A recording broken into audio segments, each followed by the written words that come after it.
एक बार की बात है, शहर में वायरस फैलने की वजह से लाखों मजदूर अपने गांव की ओर जा रहे थे।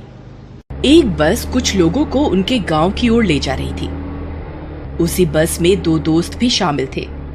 वे बस में पीछे की तरफ बैठे होते हैं, तभी रास्ते में एक सुरंग आती है। उस सुरंग में किसी भी तरह की लाइट नहीं होती, वहां बिल्कुल अंधेरा होता है। तभी वह बस उस सुरंग के बाहर आकर रुक जाती है। अरे रामू, आगे तो सुरंग है, यहाँ तो कुछ दिखाई नहीं दे रहा है। क्या करें? आगे बढ़े या बस वापस मोड़ लूं? नहीं उस्ताद, अगर बस वापस मोड़ ली तो 10 किलोमीटर घूम कर जाना पड़ेगा। बेकार में इतना डीजल खर्च हो जाएगा। आप बस की हेडलाइट ऑन करो और आगे बढ़ो। फिर वह बस ड्राइवर बस को काली सुरंग के अंदर घुसा देता है। वहां बहुत अंधेरा होता है। बस में बैठे सभी लोग डर जाते हैं। अरे रोहन भाई, यहाँ तो बहुत अंधेरा है। ये सुरंग बहुत बदनाम है। लोग कहते हैं यहाँ किसी आत्मा का वास है जो लोगों को ये सुरंग पार नहीं करने देती। लेकिन रोहन महेश की बातों का कोई जवाब नहीं देता। अरे रोहन भाई, तुम सुन रहे हो? जवाब क्यों नहीं देते?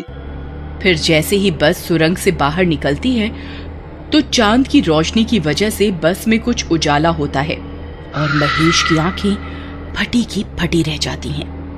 रोहन बस में नहीं होता। अरे ड्राइवर भाई, बस रोको।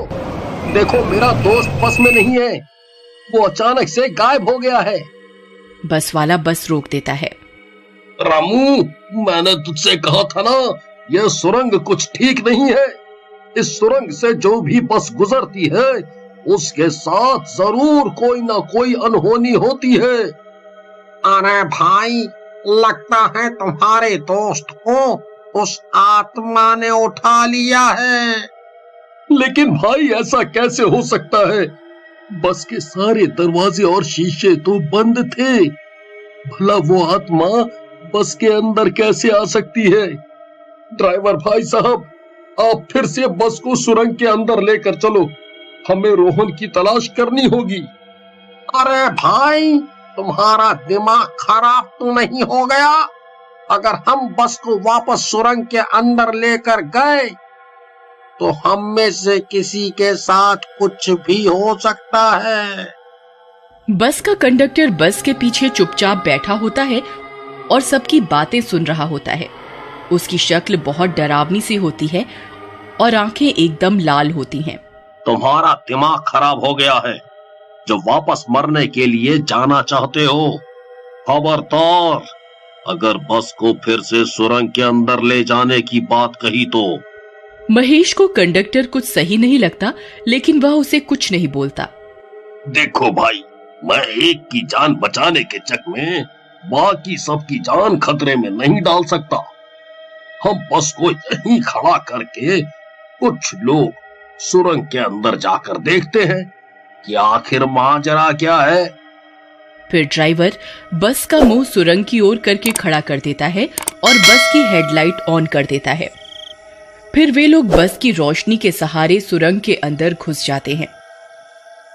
थोड़ी दूर चलने पर उन्हें अजीब अजीब सी डरावनी आवाजें आने लगती हैं।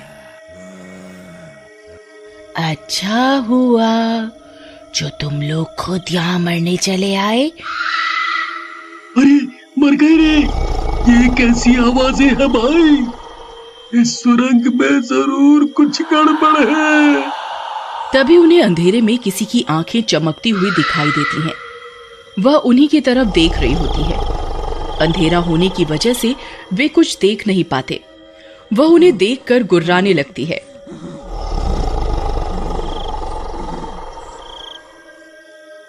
अरे मर गए रे! यहाँ तो सच में कोई है भाइयों। अरे भागो रे भागो, अपनी जान बचा कर भागो रे! फिर वे सब वहां से भागने लगते हैं और भागते भागते वापस बस में चढ़ जाते हैं। अरे उस्ताद, गलती से भी पीछे मुड़कर मत देखना। इतनी तेजी से बस दौड़ा सकते हो दौड़ाओ। फिर ड्राइवर तेजी से बस को दौड़ाता हुआ गांव की ओर ले जाता है और किसी तरह सबकी जान बच पाती है। वहां बस स्टैंड पर रोहन की माँ अपने बेटे का बेसब्री से इंतजार कर रही होती है। अरे महेश बेटा, तुम आ गए। रोहन कहाँ है? उसने बताया था कि वो तुम्हारे साथ ही बस में आ रहा है। कहाँ है वो? फिर महेश रोहन की माँ को पूरी बात बताता है। रोहन की माँ का रो रो कर बुरा हाल हो जाता है। माँ जी, आप रोइए मत, अभी हमें रोहन की लाश नहीं मिली है। हो सकता है वह जिंदा हो। मैं कल फिर से उसकी तलाश में जाऊंगा, आप रोइए मत। फिर अगले दिन महेश वही बस पकड़कर फिर से शहर पहुंच जाता है ताकि वह फिर से गांव की तरफ जाने वाली बस में बैठ सके। रात होने पर वही बस फिर से उसी रास्ते से गांव की तरफ निकल पड़ती है। इस बार महेश उस कंडक्टर के साथ वाली सीट पर बैठ जाता है और खुद को रस्सी की मदद से सीट के साथ बांध देता है।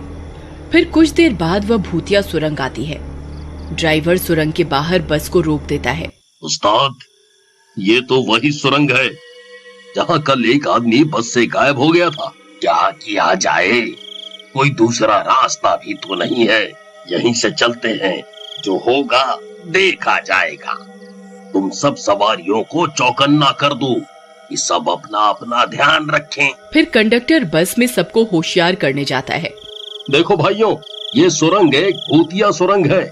इस सुरंग में किसी भूत का वास है। यहाँ हमेशा कोई ना कोई हादसा होता है, इसलिए सब अपना अपना ध्यान रखेंगे। हमारी कोई जिम्मेदारी नहीं है। अरे तो नाश मिटे, इस रास्ते से बस लेकर ही क्यों आया तू? तुझे कोई और रास्ता नहीं मिला क्या है? बोल। भाई चुपचाप बैठ जाओ, नहीं तो यहीं बस से नीचे उतार दूंगा। फिर ड्राइवर डरते डरते बस को सुरंग के अंदर चला देता है। वहाँ बहुत अंधेरा होता है, किसी को कुछ दिखाई नहीं देता। तभी महेश को एहसास होता है कि कोई उसे बस से नीचे धकेल रहा है। वह छटपटाता है और किसी तरह देखने की कोशिश करता है कि आखिर कौन है। तभी उसे कंडक्टर की शक्ल दिखाई दे जाती है। वही कंडक्टर उसे बस से नीचे धकेल रहा होता है। तभी वह उसे बस से नीचे धक्का दे देता है और महेश बस से नीचे गिर जाता है। लेकिन रस्सी बंधी होने की वजह से वह बस के साथ घसीटता जाता है। ये देखकर कंडक्टर घबरा जाता है और रस्सी खोलने की कोशिश करने लगता है। तभी बस सुरंग से बाहर निकल जाती है और सब लोग उसे रस्सी खोलता हुआ देख लेते हैं। तभी पीछे से महेश के चिल्लाने की आवाजें आने लगती हैं। अरे रोको, मेरे लिए रोको! अरे रोको भाई, मेरे लिए रोको! महेश बस की ओर दौड़ पड़ता है और बस के अंदर पहुंच जाता है और उस कंडक्टर की पोल खोलना शुरू कर देता है। भाई, यही है वो जो सुरंग आने पर लोगों को बस से नीचे धकेल रहा था। इसी ने मुझे बस से नीचे फेंका था, लेकिन रस्सी बंधी हुई होने की वजह से मैं बच गया। अच्छा, तो तू है जो ये सब कर रहा था? फिर सभी लोग कंडक्टर को सुरंग के अंदर लेकर जाते हैं तो उन्हें वहां एक स्पीकर मिलता है जिसमें से डरावनी आवाजें आ रही होती हैं और 2 बल्ब मिलते हैं जो उसने सुरंग में छिपाए होते हैं, जो आंखों की तरह चमक रहे होते हैं, जिसे लोग चुड़ैल समझते थे।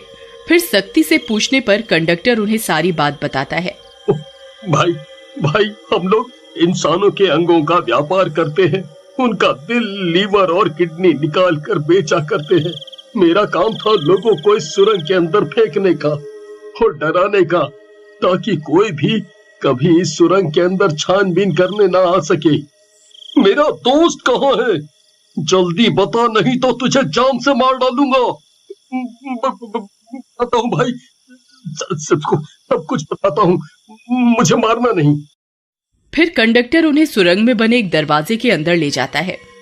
वहां उन्हें रोहन और 2 लोग बंधे हुए मिलते हैं और कुछ लोग उनकी चीर फाड़ करने ही वाले होते हैं कि सभी गांव वाले उन्हें रंगे हाथों पकड़ लेते हैं और मौके पर पुलिस को बुलाकर उनके इस काले धंधे का भंडा फोड़ कर देते हैं। फिर महेश रोहन के साथ वापस अपने गांव पहुंचता है और उसे उसकी माँ से मिलवाता है। रोहन की माँ अपने बेटे से मिलकर बहुत खुश होती है। माँ, महेश ने मेरी जान बचाने के लिए अपनी जान तक दांव पर लगा दी। भगवान महेश जैसा दोस्त सबको दे।